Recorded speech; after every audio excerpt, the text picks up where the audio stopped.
Tenemos esta aspiradora Dyson, que es el modelo SB12, porque no prende, no enciende, está completamente muerta.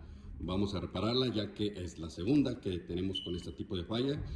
Yo creo es algo peculiar en estas, así es que vamos a repararla.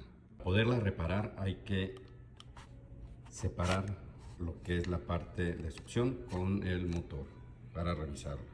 Y es donde nos importa revisar, que bueno, aquí se puede apreciar pues por el uso, el fino polvo que siempre succiona de esta potente máquina. Y aquí vemos lo que es la tarjeta lógica, así es que vamos a estar revisando todavía. Tenemos la espada de Star Wars, no, ¿verdad? Este es el motor, muy semejante a lo que es el sable del Star Wars, pero no, este es el motor.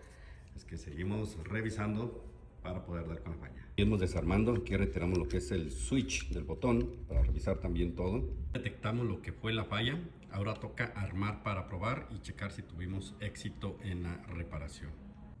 Y ahora viene la parte principal, ya terminamos de armar todo, vamos a poner la batería y ahí está ya funcionando sin problema lo que es esta aspiradora Dyson y con la máxima potencia también.